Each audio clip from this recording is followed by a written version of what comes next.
You're now listening to Sound Talent Media. Check out more shows at soundtalentmedia.com. When you think about businesses that are selling through the roof, like Aloe or Allbirds, sure, you think about a great product, a cool brand, and great marketing. But an often overlooked secret is actually the businesses behind the business, making selling, and for shoppers, buying, simple. For millions of businesses, that business is Shopify. Nobody does online business better than Shopify. It's home of Shop Pay, the #1 checkout in the world. You can use it to boost conversions up to 50%, meaning way less carts going abandoned and way more sales going through to checkout. Sign up for your $1 per month trial period at shopify.com/income, all lowercase. Go to shopify.com/income to upgrade your selling today. That's shopify.com/income. This podcast is supported by Progressive, a leader in RV insurance. RVs are for sharing adventures with family, friends, and even your pets. So if you bring your cats and dogs along for the ride, you'll want Progressive RV insurance. They protect your cats and dogs like family by offering up to $1,000 in optional coverage for vet bills in case of an RV accident, making it a great companion for the responsible pet owner who loves to travel. See Progressive's other benefits and more when you quote RV insurance at progressive.com today. Progressive Casualty Insurance Company and affiliates. Pet injury is an additional coverage and subject to policy terms. Hello, good people. Welcome back to another episode of the podcast, or welcome to the podcast if this is your first time here. I welcome you, and I thank you for clicking this and checking it out. Today, I am talking to Andrew Spann. Andrew, I got to know through the podcast, actually. I was not familiar with him as a person or as a musical maker of music. Oh, a musician. Yes, that's what it's called. Anyhow, Andrew sent me some tracks from his project Low Before the Breeze, which is what we spend most of this episode talking about. And I really enjoyed it. I enjoyed it so much that I did my first, remix, I guess is probably the best thing to call it, on a song that didn't really ask for a remix, but there was something speaking to my brain that was wanting to generate some rather strange noise utilizing this music as a bass.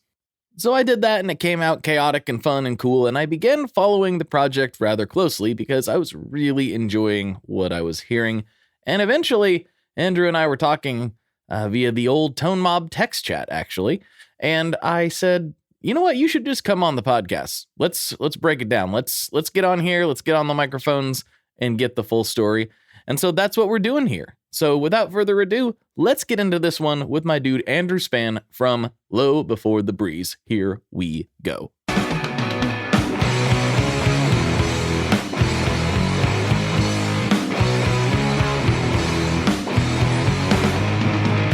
Hello, everyone. Welcome back to another episode of the Tone Mob Podcast, a show about guitar stuff, occasionally, sometimes. I'm your host, Blake Weiland, and with me today, I have Andrew Spann of Low Before the Breeze. What's going on? Hey, man. Thanks so much for having me on. Yeah, dude, I'm excited about this. I feel like this is one of the few projects I can say I've truly been following since not day one, but pretty early on. Yeah, I mean, gosh, I think I sent you, because I've been a listener of the show for going on 6-ish years, and I was a part of the Patreon at the time, and I believe I just sent you a link. Yeah, that sounds right. With the first demo we put out, and you were kind enough to take the time to kind of to play with a little electronic themed intro for it, like a remix is what we branded it on Spotify. But you were there since day 3, man. Nice. Day 3. I'll take day 3. That works for me. But yeah, I've just been really enjoying what you guys have done. It's combines a ton of stuff that I'm into one big blend. And I wanted to know your story. I wanted to get, your musical beginnings and how it's kind of led to this, because you guys seem to be picking up more and more traction all the time. And I love seeing that, especially in the more extreme forms of music. Oh, thank you very much. People are finally starting to care a little bit, which is, more than I ever thought when I was doing this. And that's, that's kind of been a treat in itself. So yeah, but when did you first get into guitar? Obviously, you got heavy into gear and everything at some point, but how did you start playing? What did that look like? Yeah, so probably not a crazy uncommon story. When I was a kid, my parents were like, "Oh, do you want to take guitar lessons?" And I was like, "Yeah, sure." And I complained about my fingers hurting, and I didn't do it. Yep. And to their credit, they tried, but I played sports. And I tried a couple other times. There was drum lessons, there was school band, there was recorder, trumpet, whatever. And I had really, around sixth grade or so, middle school, I got really into heavy music. Nothing crazy, but like Under Oath, Every Time I Die, Thursday. I was into sort of like the popular counterculture of 2006, Yeah. 2005. Same. Mm-hmm. And yeah, I see the LS Dune shirt, very Right. sick shirt. All those guys just in another band. But I became like a super fan. Like I still watched sports. I kept playing football in high school and everything. But the athlete celebrity type people was Spencer Chamberlain from Under Oath, or Right. the guys in Norma Jean. Those were my idols, and I just thought that music wasn't for me. I was like, oh, I tried this and I couldn't do it. Tried some other guitar lessons. It never stuck. And then after I graduated school, high school, that is, I just on a whim one day went and bought a Squire P bass from a pawn shop for $50 Mm-hmm. and decided to give it a whirl again. And that's sort of where it stuck. So I was probably like 18 when it finally stuck a little bit. So a little bit later than what most folks, not crazy late, but a little bit later than what most folks jump into it, or when Yeah, most folks a jump little into late it. for sure. Yeah, yeah. And then were you immediately trying to play that style of music, or did you start with some? Because I mean, like Norma Jean and Under Oath, that stuff isn't the most shreddy, complex thing, but it's weird. The riffs Right. are odd, and they don't make a lot of sense when you're. I remember listening to some of those chords and being like, I don't even know is that even a chord. I don't even know what that is. Right. It didn't make any sense to me as somebody who knew C, G, E minor. I was just confused. But did you jump right into that, or did you first start the more normal way? Hey, I tried all the normal ways, and I had the Hal Leonard books, I had the YouTube lessons, I had Scott's bass lessons, all of it, and I just played in some cover bands. I did jazz band at school. It took a few years before I really even got into like a punk rock, hardcore, anything like that kind of band. Mm-hmm. And how did you find that band?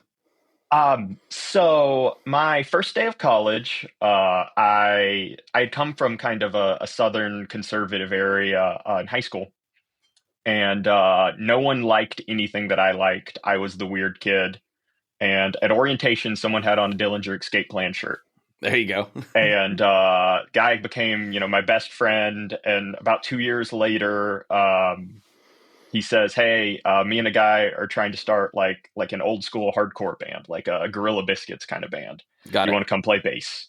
And I did it, and that's kind of how I started doing like an actual band. Mm-hmm. It's funny. That's how me and one of my best friends, Jess, he's been on the podcast before and was on the Patreon a lot back in the early days. Uh, he's definitely one of my best friends, and it literally happened because me and my other friend were trying to start a band, and we're like, well, who do we know that plays guitar and kind of likes punk? We're like, I think Mhm. Jess knows like every Green Day song. I'm like, oh yeah, let's see if he wants to be in the band. And really, him and I didn't really know each other at all at that point. And so it is funny how your just like general interest can then morph into like, oh, this is my best friend. I will die for you, my my Right. buddy. I was the best man in this guy's wedding after just liking his Dillinger Escape Plan shirt. So it's Right. like, yeah, life's weird. Mm-hmm. Yeah, you love it though. So Oh yeah. moving on from there, how did it progress after that? Cool. So, we did that for a couple of years, and eventually, it turned into, okay, you're done with school. We had been practicing at the school. It sort of turned into everybody's going to get their big boy jobs and put it to sleep for a while. Mm-hmm. I didn't. I played a lot of guitar at home, I kind of switched from bass to guitar at that point, just bedroom player. Wound up getting really into gear once I kind of had a job that could help me enjoy the gear, help afford a little bit more. And eventually, life got to be not super fun with personal relationships, etc. And I was like, it's really short. I want to do a band again. And that's when I just started posting on Craigslist looking for folks. And I was like, look, I like Converge. I like Deaf Heaven. I like these niche interests. Does anyone want to play drums? We'll figure it out from there. Mm-hmm. Well, your drummer's crazy. I actually wanted to talk about that. That was one of the things that really stood out to me right away. I was like, this dude, wow, he is really insane. Good. I have no business being in a band with JB, Jonathan Balsamo. He's another level of musician, and I can't. He just answered a Craigslist post and was like, "Hey, come to the studio." It's kind of this. It's really this interesting fill. Sort of, not no pun intended there, but the music has a lot of more kind of atmospheric, big sounds to it, and then in the mix, I almost said underneath, but it's not really underneath. It's like right in the middle of it is just this pummeling drums, just going crazy. I'm like, what is this? Is such a cool juxtaposition that if you describe it that way, people might think it doesn't really work, but it totally does. So thank you. it's a really cool thing. But so is this literally your second band then? Like, second real one. There'd been other attempts, I'd been sharing around demos, trying to do the online thing, but I just eventually decided to get out there and do it. And it just so happened that Jonathan and myself clicked like really well. And we just started writing day one. As soon as I got in the room, we started rolling, and all of a sudden it's been 4 years. Yeah. Wow, that's weird. It's been 4 years already. That's crazy. It is weird, yeah. So how much did you obviously you're very into pedals, you're very I think I'm seeing a science amp there to your left, right? Yeah. There we go. We got the decolonizer right there. Yeah, so good. You're very into this whole world that I'm into as well. How much does that influence what you write? Because I find that most of those bands that we're talking about, not always, but a lot of them, they don't use a bunch of pedals. They don't they have some stuff, and there's definitely interest there. But especially when I interview them, they're like, I've got a tuner and maybe a tube screamer to tighten things up a little bit and a reverb when called for. But I want to see the spaceship pedal boards. That's what I want to see. Right. So when we first started, I had an insane pedal board. I had all the cool toys, and what I found at first was I'm not writing stuff that uses any of this. Right. I had like a Big Sky and a separate Holy Island reverb and like 2 or 3 fuzzes and a bunch of abominable stuff and a bunch of delays. And I was like, I'm just leaving reverb on and using gain, like amp gain. So then I did cut it down, but and this is the very podcast friendly answer. As we get weirder, I'm figuring out how to use the toys. So it's building back up.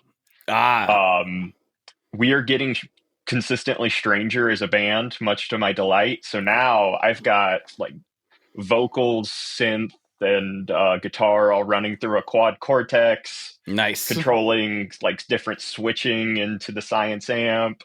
I got my board right behind me. I have some electronic audio experiment stuff they're sending. I have a land mixer, some Chase Bliss, some Old Blood, and the gear has honestly been very, very refreshing as I try to make us weirder than a normal hardcore band. And I think I think you're being successful with that, which is what has attracted me to it. That's why I wanted to talk to you in the first place, because there's elements of everything that we're talking about, and then you kind of explain some of it with the Deaf Heaven reference and but even still, I get like this little bit of black metal vibes in there. Yeah. Is that coming directly from black metal, or is that coming via some of these other bands that were inspired by black metal?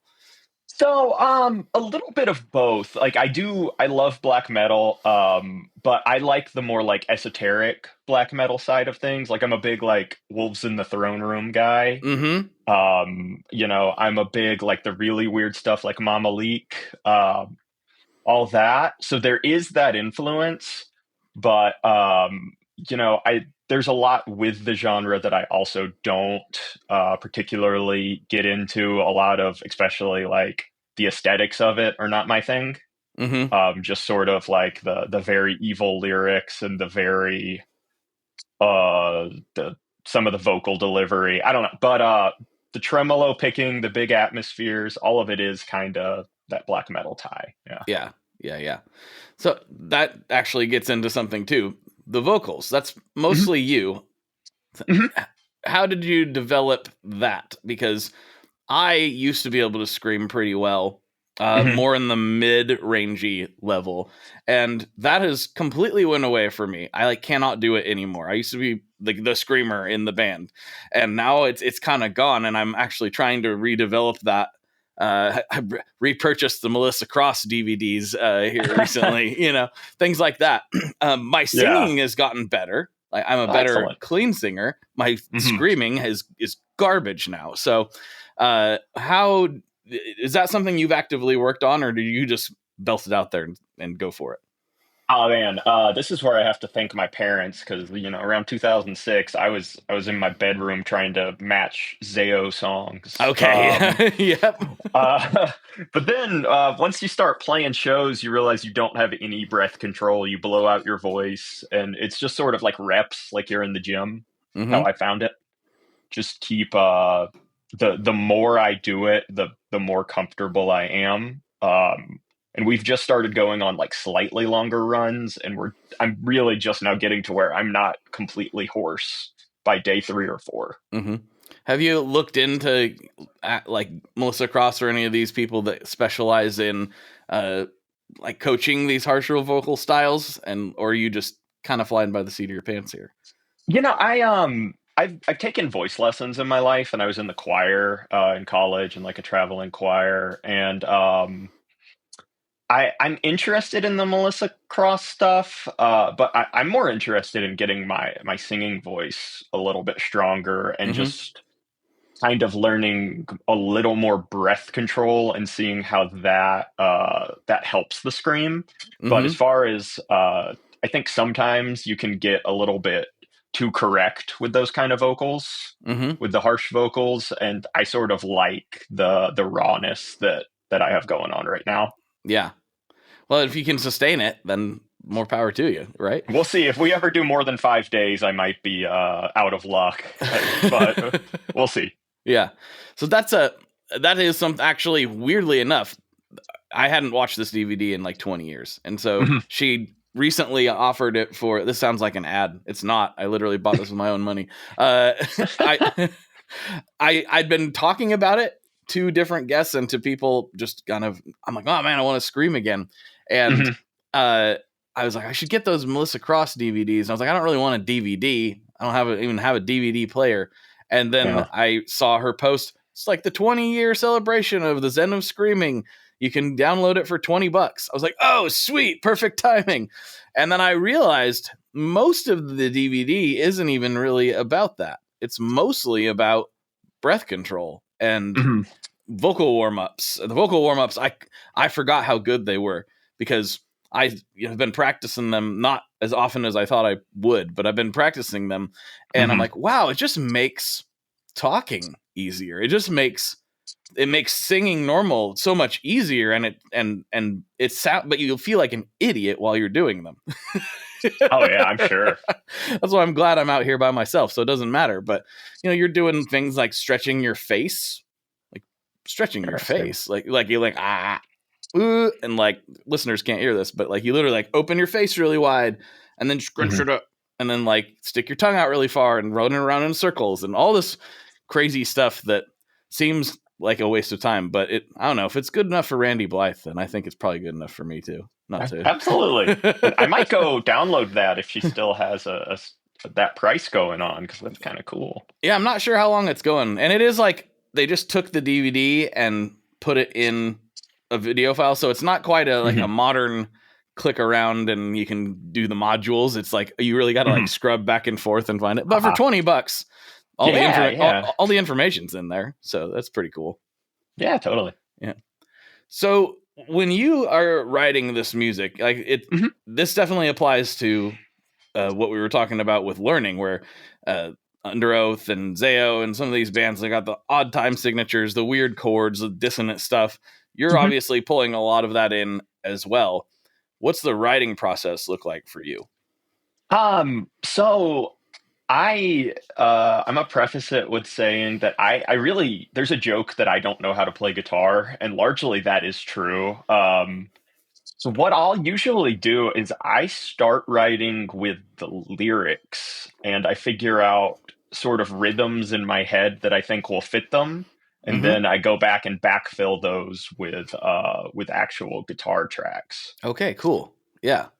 And so the lyrics, is it something you sit down and like forced to write, or do you wait for the muse to strike, or how does that usually occur?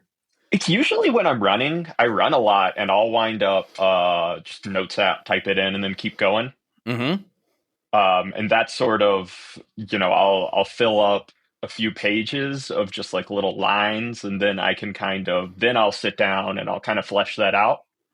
And usually the way that this rolls is I'll make a demo or something in Logic. I've recently made a big effort to get kind of better at recording myself. And I will bring it to the band, and then generally me and the drummer, JB, start, and he'll give me all of his ideas and he'll start morphing it. And then our other guitarist, John, and our bassist, Dennis, will just kind of reshape that again, and we'll just kind of hammer out my ideas until it's an actual coherent thought instead of whatever funny noises I recorded. Hey, Rocky. What's up, Vincent? Did you hear about the latest? Latest what? The latest drop from Maris. It's totally insane. No, tell me more. Maris just released Enzo X. What's that? Enzo X is a supernova expansion from the original Enzo into the highest quality and most flexible studio synthesizer ever created in a pedal format. Whoa! Enzo X combines 5 synth types, 5 drives, 3 reverbs, and 5 modulations. It also includes a full 2.5 second stereo delay, all in one pedal. That sounds hard to use. It's not. The UI is from the same family as the Mercury X and the LVX. It's super easy to dive in and see exactly what you are tweaking in real time. Oh, I see. It's right there on the screen. Yep. Is it just for guitars, though? Nope. You can plug almost anything into the Enzo X, including your MIDI controller. That sounds incredible. Where do I get it? You can pick up Enzo X online at maris.us or at any of their fine retailers across the globe. Did you just say across the globe? They know what I meant. Wait, are we getting paid for this? I'm still waiting on that cash money from last time. He better at least give us pizza for dinner. I'm not giving him his Enzo X back until he does. For more information, make sure you check out maris.us, and apparently I have to go order a pizza.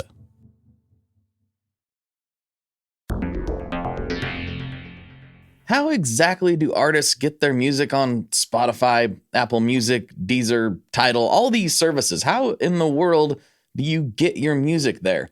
Well, in the past, you had to use something called a record label. But these days, you can use DistroKid. DistroKid is the absolute easiest way to get your music up on streaming services, and it's the most affordable way to do so. Not only do plans start at $22.99 for the entire year, that's less than $2 a month, DistroKid also does not take a cut of your streaming revenue, unlike some other services out there. Even better if you sign up by going to tonemob.com/distrokid. That's tonemob.com/distrokid. One more time, that's tonemob.com/distrokid. You'll get 30% off. That's right, 30% off their already extremely reasonable prices. So go to tonemob.com/distrokid and get your music out there. We are brought to you today by Sweetwater, specifically the Gear Exchange. You may have heard about this. This is a place where you can go to buy and sell your used gear. Maybe you got a pedal over there that's just kind of collecting dust. Maybe there's something you've been eyeing from the Sweetwater catalog.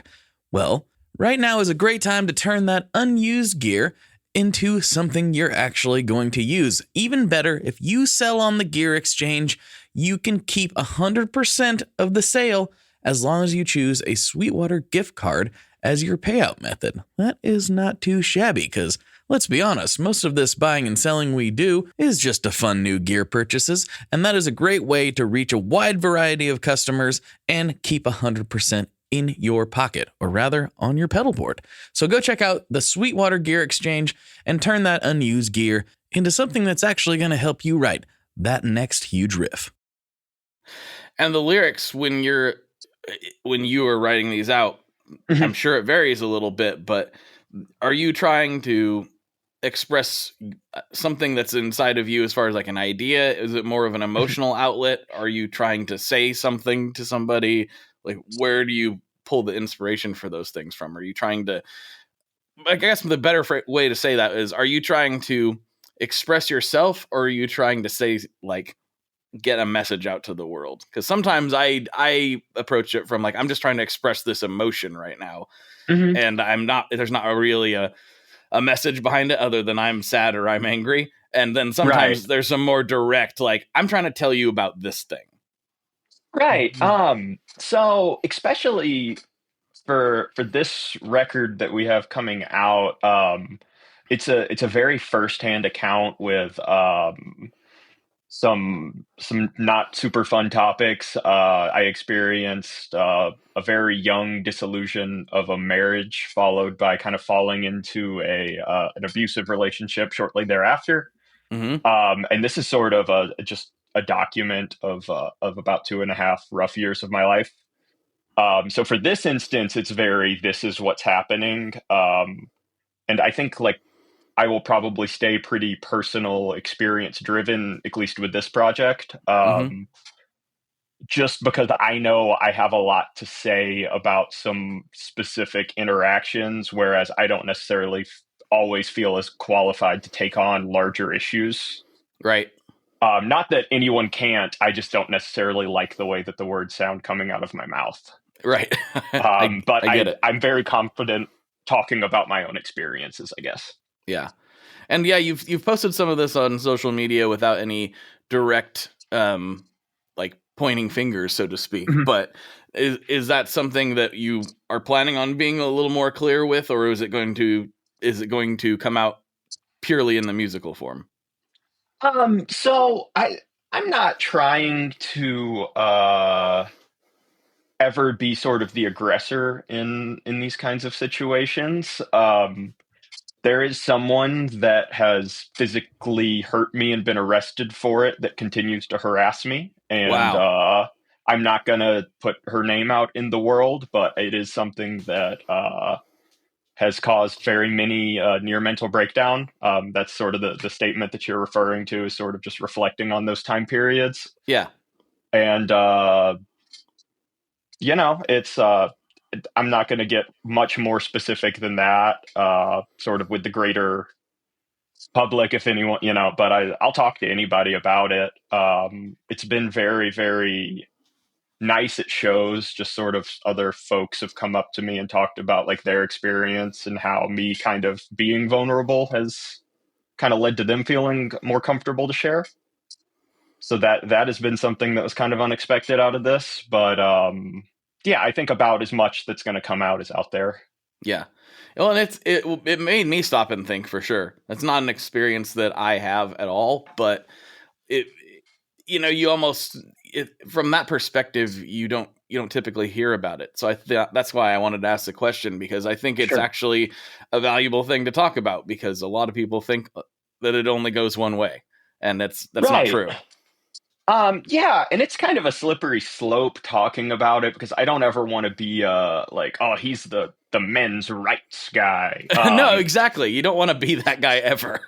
Yeah, because like I first of all, it's always support women. It's always, this happens one way more often than not for a reason. But of course, yeah. I think there's a lot of people that feel like it kind of hits your masculinity if you've been a victim of physical or emotional abuse. And if I can kind of be like, hey, it just sometimes you wake up and it happens. I think that's maybe one good thing that could come out of my experience is having other people feel comfortable enough to, know that it's okay if that happened to you. Well, I don't want to say the exact same rules apply because there are some differences when this occurs, but Mhm. a lot of the same rules apply. It's not your fault.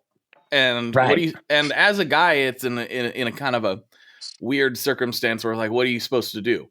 Mhm. Society kind of views it differently, even though they probably shouldn't. So I think just bringing some awareness to it is a really powerful thing that almost never happens. Like you said, it is a slippery slope. You want to be careful because obviously, like you said, it goes the other way more often than not, and that is Right. 100% fact. There's no denying that. We've seen it. The fact is, most of us know somebody who's went through this, and it usually goes the other way. Absolutely. So, Absolutely. so it is dangerous, not dangerous, but it is. You want to be careful and respectful when talking about it, and not try to minimize anybody's experiences. But I'm just glad that you're putting that out there, and I think the more people that do that, maybe we can minimize it happening in the first place. That would be the ultimate goal. Well, thank you. Thanks for saying that. And yeah, I really hope so. Mm.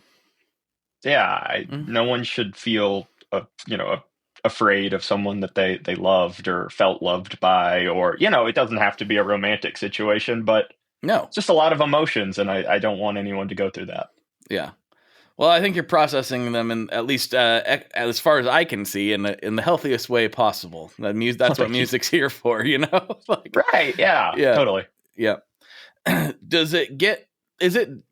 Was it difficult for you to even bring that up to the band? Because I know, like, as guys, we're like, yeah, we're supposed to be like, I can handle it.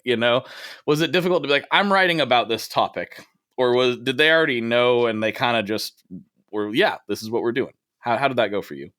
Well, our other guitar player is my best friend, and he was present for the physical altercation and helped keep the person away from me when they were looking for a weapon to harm me with. So Jeez. he's part of it, and I like to think that we're like a family. Like we're this little baby family, and I'm very upfront with the three other folks about what's going on. So it was never really something that I felt uncomfortable about with them.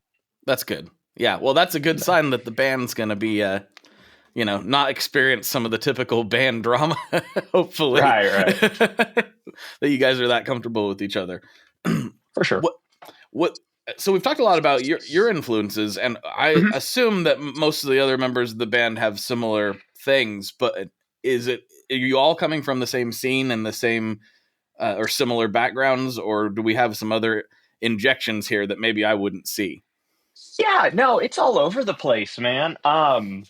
So the other guitar player and myself, he was in that first band with me. Okay. And he sort of is the person that taught me how to be just to do this thing. But he grew up a hardcore kid.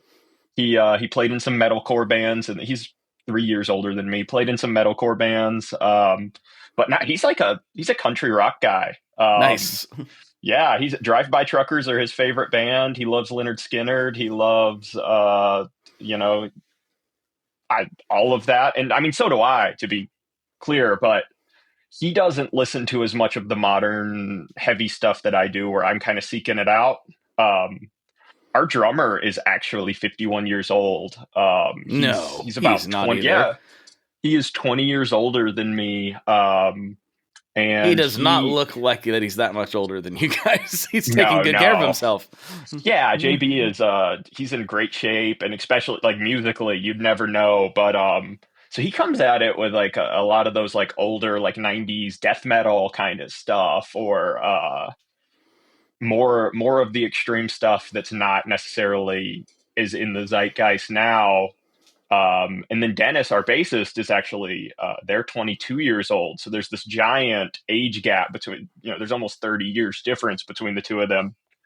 And Dennis likes a kind of a little bit of all these things that we enjoy. So they're probably the connective tissue amongst the influences, to be honest. That's cool. That's very cool. Yeah. So when you guys, when you got started with this, and now 4 years later, was this an intentional, like, we're going to go try to be a band and like we're going to eventually tour, or is it we're just going to start this project and see where it goes? It was the latter. It was JB and I just played, and we really liked some sounds that we were getting, and we started writing, and it's sort of just grown and taken on life as it's gone. It was just me and him for a long time, and we've sort of slowly built up this little stable family all around, and it sort of really only feels like it became a band that was people cared about within the last year. Wow. Okay. We had been playing shows, but we hadn't left the metro Atlanta area at all until last September, to be honest. So yeah. Well, it seems like the train's really picking up steam, and that's why I was like, I think now is the time we should have this discussion, because maybe when you're getting started, there's not as much to talk about, but now you guys you got. I mean, even the music video. I mean, that was legit. That looked like a cool production. What was that experience like? Were you talking about the one that came out like a week ago? Yep. Yeah. So LCY Media is this really cool company based out of Birmingham, Alabama. So it's like a 2-hour drive for us. And it was very hard to do. It's a one-shot uncut video. And they blare the song, and you have to like lip sync to it. But the drums are really going. Mm-hmm. Oh, so crazy. You're hearing like the chant. It's not going to be one for one ever. So you're hearing like two drums back and forth. So if you look, like I got so many of the words like timed wrong and stuff. Like it's kind of a mess the closer you look, but it was really cool. It felt like, oh, I'm doing the real thing now. That's probably that way for every music video we've ever actually watched. Because I've seen a little behind the scenes with this. I've never done it myself. But yeah, what you're talking about. The music's blasting. There's a real drummer. And so you kind of only hear the drums. 100% only hear the drums. It's a little bit of a mess. But yeah, the results speak for themselves. Was that the first music video that they'd done, or have they done others? Oh, no, they do a lot. They do. It's sort of just that same thing. That's like the thing is just bands playing against the white background. Okay. And it's just sort of a way, like he has a really large subscriber base, and it's just a way to kind of get your name out there. Cool. But like, yeah, he's been doing it for maybe a little over a year, 2 years, perhaps. Mm-hmm. But yeah, it's cool. That's very, very cool. It's cool that he has that platform to get people out there. I mean, and that's just the toughest thing. I can't remember what the exact number was. I was reading an article the other day talking about the amount of music that's released now. And I can't remember stats exactly, but it was something to the degree of there's more music released in like a day or a week now than the entirety of like 1986. Like, I believe it. It's kind of insane. It's the amount of stuff that just gets uploaded to Spotify. And it makes sense because we can make stuff here in our studios or in our bedrooms and, use any of these online distributors and bloop, just there it goes.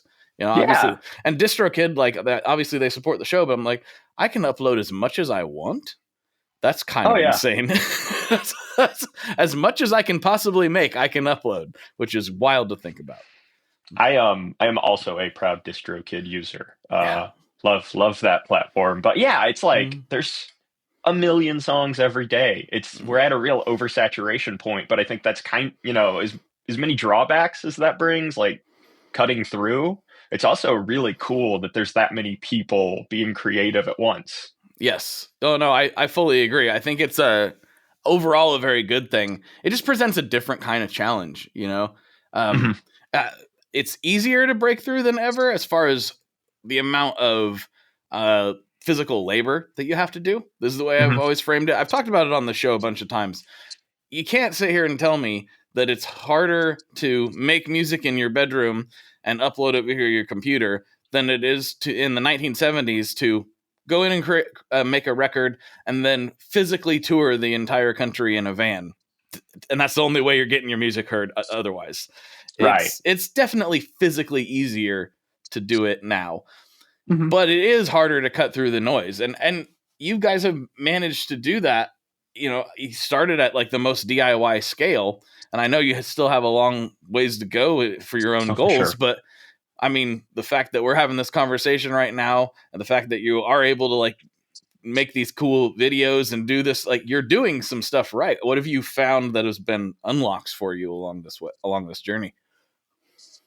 Yeah, first of all, I'm so thankful that I get to like even do any of this. Like the fact that someone cares about a song that I made or any of it, that's insane. The fact that I get to do this, like I said, like I've been listening to your show since it was 2018 or 19 when it was Kurt Ballou was on, and I'm a giant Converge fan, and I was like, oh, I'm gonna listen to Kurt Ballou talk, and I just kind of stuck around from there. So yeah, it's just it's insane to just kind of be living what I didn't think I was going to get to do. And it's if this is all that happened and we only got to a few hundred people caring and it ended tomorrow, it would be enough. Mm-hmm. You know, it's just fun. It's just the most fun I've ever had. So it's very very cool. I'm sorry if that didn't answer the question. Oh, no. I mean, I think it was something you wanted to express regardless, but I think you're on a trajectory that's going to be a lot more than a few hundred people. It's probably not going to be quite the mass appeal of maybe like Miley Cyrus or something, but I think the way, I don't know, I sent this to you in the text. I get sent a fair bit of stuff to check out, and I love that. And I listen to all of it. I don't always have the ability to respond to everybody. So Sure. if you've sent me something I didn't respond, I promise you I listen to it. It's just I get a lot of stuff. I'm sure. But sometimes I hear something, and this was one of those times where I'm just like, this is resonating with me. This is really, and then I'm like, okay, give me more. I want to hear the whole catalog now. Like, what is all? And if I am, and this is not me trying to be picky or show any preferential treatment to anybody or anything like that. It's just that's what grabs me. I even with people reaching out from PR companies and stuff, there's sometimes where I'm like, this is a legit artist and they're doing cool things, but I don't really resonate with it, and it's going to be hard for me to pretend like it does. I'm not going to. I'm not going to pretend like it does. I don't have people on the show where I'm like, they're fine. I have people on the show that I'm interested in because I want to have a real conversation and really give people, I guess a peek of my taste, but also I want to have a genuine, like, I'm really into what you do type of chat. And so that's why we're doing this. I didn't know you at all, really. It was the music was like, that was it for me. Like, this is really cool. And doing that little remix thing was like this. So the fact that somebody is even okay with me doing this is kind of crazy to me, because I'm just like doing things I'd never really done anything like that before. I don't even know why I thought that it was a good idea. Well, it was really cool, and we still play that clip live occasionally before we go into that song. I carry around a little sampler, and we'll still cue her up, so it's still in use. That's super cool. That makes me really happy. That was made very much in the same state as when I was doing my American Cyclops stuff, and I will do more of that in the future. But it was like the late night, like I think I'm ready for this, and started running it through all these different soft synths and different things, and just mangling it to death. I hope you do a little more American Cyclops. I was a legitimate fan of that first LP you put out. Oh, thank you. I definitely am going to. It's at a bit of a standstill because I've had such an issue with getting the records done, and I just feel kind of, every time I start feeling like I should work on it, I feel a weird guilt because I haven't given people what I promised yet. So I probably shouldn't. I probably should just make stuff anyway, but it's a little hard for me. I have this weird hump I'm trying to get over. Once that's physically delivered, I'll be in a better mental state to be able to actually produce stuff. But right now it's kind of like, it doesn't feel right. I haven't even delivered on the old stuff yet. So I get that. I'll get there. It's probably silly, but it's just how every time I go to do it, it's a roadblock that I haven't quite got through yet. I always say, like, I think you have to make making art as easy as possible for whatever it is for you. So it's like, this is the thing you need to get through to be in that headspace. For me, it's like a clean room. Like, if I have to set up all my stuff, I'm not going to be productive. Like, when I come home from practice, I have to unpack it, or else the next day I'm not going to feel like walking in and writing. Mm-hmm. No, I definitely agree with that. That's part of why this whole shed even exists. Was I wanted somewhere I could come and just do my thing whenever I want, and that still does happen. It just doesn't always for that project. Yeah, I still feel inspired to like do things, and I'll come out and do them, and that is nice, having something that's just ready to go as much as possible, because you want to break those barriers down for sure. Yeah. So what is let's get nerdy. So sure. When you're talking about the setup, what does that typically look like? So we've talked about you got some vocals and stuff running through the neural, but like, what is the rest of what is the whole rig? Let's paint a complete picture here. Yeah, let's do it. So I'll start with guitars. People like guitars. I have them behind me, the two main guys, but I've been very fortunate to pick up a couple EGCs in my time. Kevin is like an acquaintance of mine. I don't know. I don't want to offend him and use the phrase friend, but we'll text about Legos every once in a while. Nice. And he's based out of Birmingham, Alabama as well. So I've driven over and kind of picked up some guitars from him that he was, somebody didn't finish a deposit, or they were just pre-made. And I have a couple of guitars and a bass from him. And to me, those are like a big part of my sound. I love that I can kind of like throw them around on stage and nothing bad will happen to them. I bleed on my guitars. I bite on them, I throw them, I do all kinds of stupid stuff when I'm on stage. And it's really nice that I have these tanks up there. But I have a baritone that's acrylic, and I have a Gibson scale one that's full aluminum, and those are like my babies. I love those things.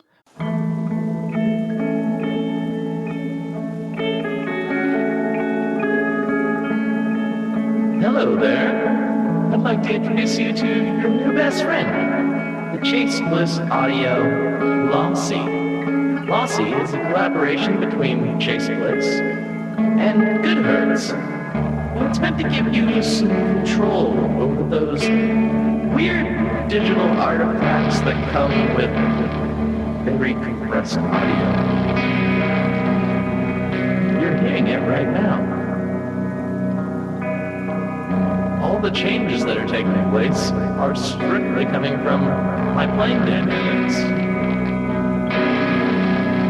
I'm just interacting with the pedal and letting it do its thing. In some true stereo goodness. If you'd like some more details about Lossy, I'd invite you to head over to chaseblinssaudio.com. You're gonna like what you find. Empower. Claire is practicing her breathing for her upcoming yoga retreat in Bali. Has she ever done yoga before? No. But Claire worked with Empower on her savings and investment strategy.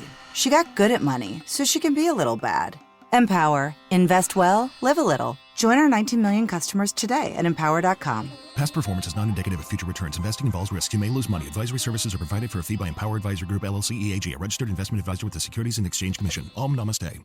I was running until I wasn't. My hospital stay would have cost nearly $48,000, even with insurance. But with VA, I'll pay zero. And VA is the best, most affordable healthcare in America for veterans like me. Knowing that my family is waiting at home and a surprise medical bill isn't, that's good for my heart. My service was then, my benefits are now. Get what you earned. Visit choose.va.gov. Not all veterans are eligible for the type or amount of benefits mentioned here. Aluminum is not something I've played a couple EGCs and I really like it. It's not something I've gotten to live with, and I want to change that one day. I really, really do, because I really like it. It's so different, especially like a kind of a satin finished aluminum neck. I'm like, ooh, yeah, what's this? It's cold. It's weird. I like it. I can see why some people may not like it, but I like it. And I'm always trying to find, with the exception of my Les Paul addiction, I am trying to find different guitars. I have some like 4 Les Pauls, but everything else I have one of. It's or one like combination. I got a couple Tellys, but one's got a humbucker, one's traditional. Right. I just like having different things. And the EGCs are that for sure. What are the pickups in your EGCs? So the Gibson scale length one has some humbuckers that they were designed for Aaron Turner from ISIS. Cool. Sumac. They're just the AT humbuckers. They're very, very high output. I would call them sort of like supercharged PAF kind of situation. And then the baritone actually has 2 single coils that are like the Steve Albini kind of sound. A man after my own heart. Baritone and single coil is where it's at. Perfect. I love that. Yeah. Because you talk about it all. Was it the millimetric that you had the single coils in? The millimetric has a humbucker and a P90, but it's a splittable humbucker, and I usually find myself using the split. But the one that really opened my eyes was the Grez Mendocino.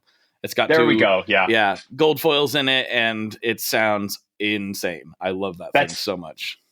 Favorite guitar. If I could only have one guitar, it would be this baritone acrylic guitar.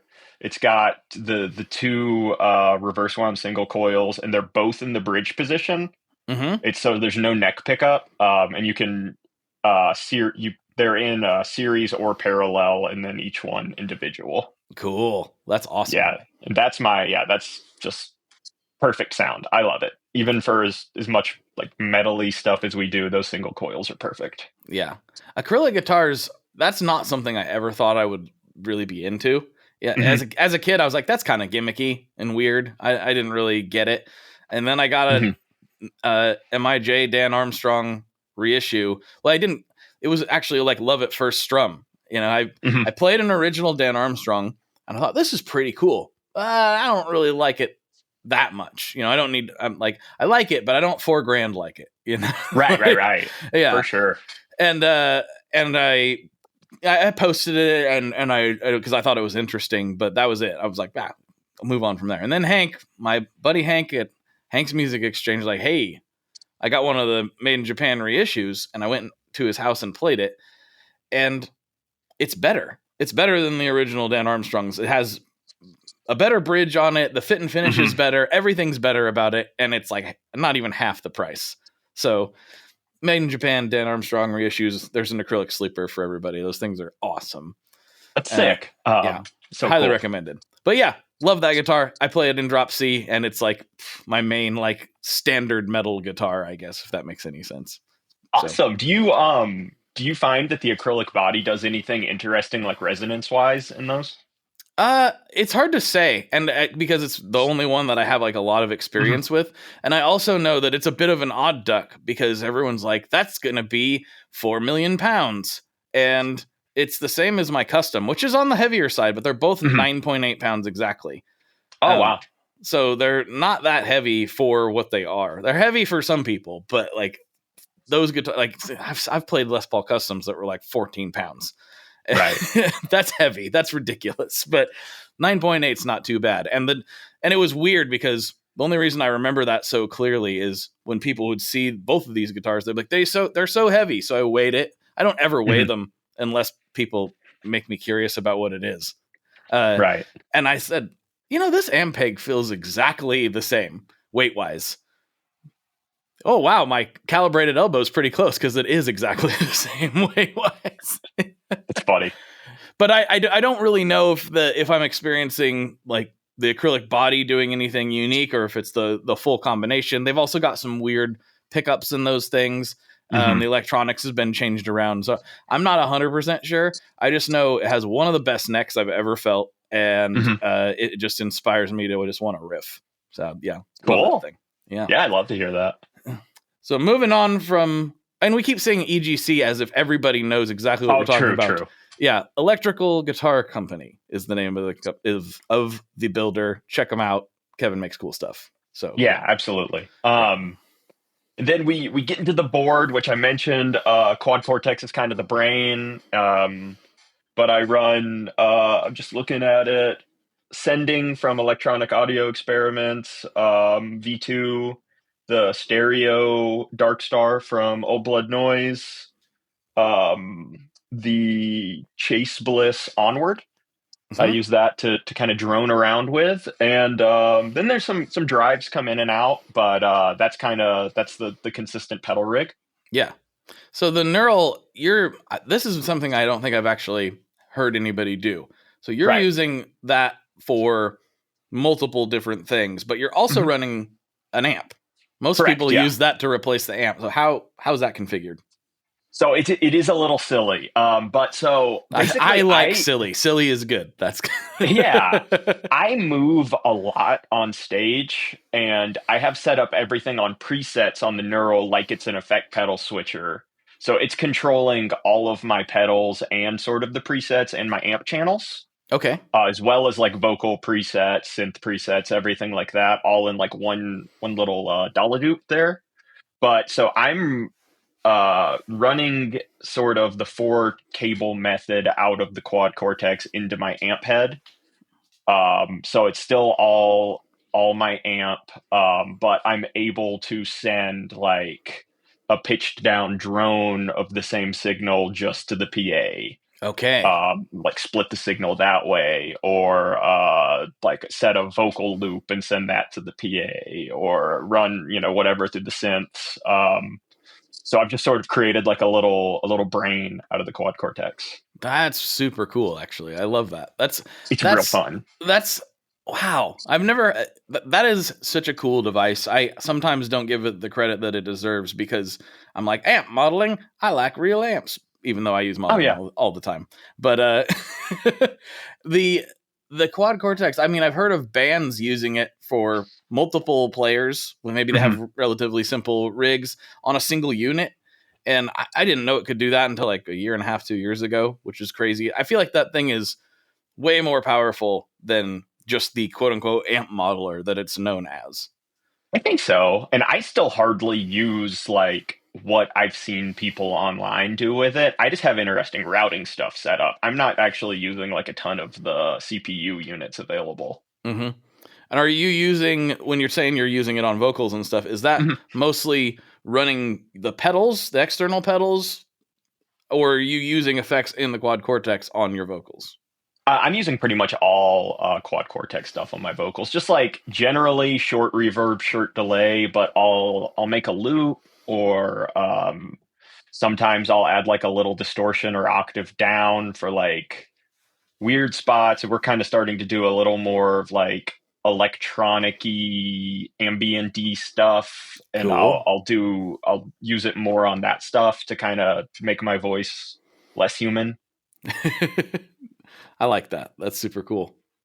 Oh, thank you. Yeah. All right. Well, we are getting close to the end of the episode, and you know how this goes. For sure. But before I get into the classic questions, I wanted to give the guests a chance to take the stage. You're talking to a few thousand people right now. You can shout out anybody you want to shout out, plug anything you want to plug. The floor is yours right now, sir. Cool. Couple of really quick things. First, if you are dealing with any kind of abusive situation, be that an emotional situation, physical situation, whatever, there is help out there. There are a lot of great resources. If you feel uncomfortable contacting those resources, literally contact me and I'll get you with somebody. We'll take care of you. People took care of me, and I want to pass that on. Second, I want to thank Jonathan Balsamo, Dennis Maganda, and Jonathan Kemp. They have made all of my dreams come true, and it's really, really great. And lastly, we just announced a record called A Hole Beneath the Home We Shared. It's coming out via Terminus Hate City Records on May 30th, and if you wanted to check it out, it would mean a bunch. Yes. definitely check it out. There's a single out right now, I believe. Correct. And then all of the other releases are out there as well. I put them on a loop at the gym the other day and left it playing, I think, all night. I don't know that for sure. Thank you. But I'm I pretty saw sure the spike. I saw the spike in listens. I checked it. Nice. Somebody might have came in and changed it after I left, but I was there on a Friday, I think it was, if I'm remembering correctly. And most people aren't there on Friday anyway, let alone a Friday evening. So hopefully it played for a while. But I think that's really cool. And so I'm going to put the links for all the stuff, whatever links you need me to put down in the show notes, they'll be there in the description or where the words are. I never know where people are listening to this thing these days, so it's a little confusing. So the links will be there for all of that. And then as far as contacting you directly, would Instagram be the best place to do that? Yeah, you could do the Instagram, the band account, and I'll you have it, but I'll include that in a list of links, and I answer that, so I'll talk to anybody. Yeah, well, that's really cool for you to offer that, because I know that is a really, really difficult thing for people to even ask for help with. And I think almost anybody would feel more comfortable talking to somebody who's already been through it than some rando like me. So I think that was really kind of you to offer that, and really cool. So yeah, and the resources and stuff, we'll put that all down there as well. So yeah, please do. Yep. All right. Final questions. Here we go. First one. What is your favorite Boss pedal? Oh, he has it ready. It's I love the HM2. It's on like every track of this record coming out, but on not on guitars. I use it on all the noise and electronics. Okay. Yeah. Love that thing for that. I also love it for guitars, of course, but it's really fun to distort synths. Yeah. Oh yeah, for sure. Do you use it in the classic black metal way of just turning everything up, or do you like it more tasteful than that? Both. There's a lot of times where I just twist the knobs until I hit the right feedback pitch. Okay. And then I'll sort of I'll run that through dumb stuff like an Empress Zoya, and I'll sample it and everything, kind of manipulate from there. I like that. That's great. Yeah, for me on guitar, I don't really like that setting. I think that is a very specific sound for a specific time, and it's not for me. I don't like it. I feel that. Yeah. I like to be a little, I mean, I'll still turn the gain up pretty high, but that EQ is flexible. Use it, people. You don't have to turn it all up. Yeah. Right. HM2 is a good answer. I like that. All right. Final question. What is your favorite kind of pizza? Yeah, I thought about this long and hard. Give me like a full on like classic margarita pizza, and we can kind of vary from there. If you want to have one with like some prosciutto or some cool fancy other meat or some cheeses, but usually that like wood oven fired little guy, that's my stuff. But also that no pizza is bad pizza, and even if it might hurt my stomach to eat a lot of it, I can't be stopped once any of it's in front of me.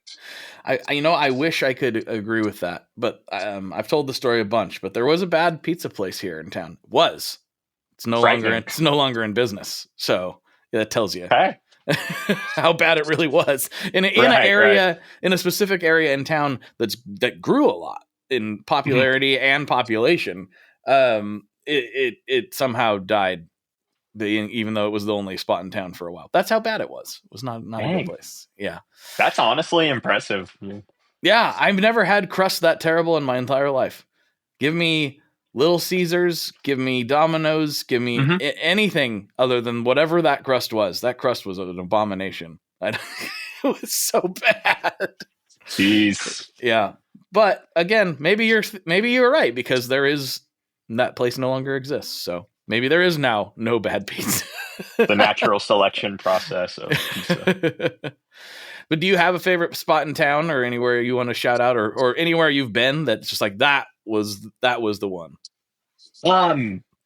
Antico in Atlanta proper is really good for that exact thing I'm talking about. That's you can go and get any kind of variation of that, like wood fire oven thin crust. And then I'm going to give the curveball of the St. Louis style pizza, because I did grow up in St. Louis, or I spent a few years there as a kid anyway. Tell me more about that. I've seen this before, but I want to hear it straight from somebody with experience. Right. So, I was only there for like 4 years of my childhood, but we used to get, gosh, I can't even remember the name of the place because I'm on the spot right now. But it's so thin, it's like a cracker. You Mm-hmm. got the Provolone cheese on top, usually some pepperoni or something. It never gets very complicated, and you can just eat a whole pizza by yourself and keep going. Okay, I'm into It's that. it's one time I ordered some for my dad for Christmas, like on ice, had them delivered to kind of bring him back to those days.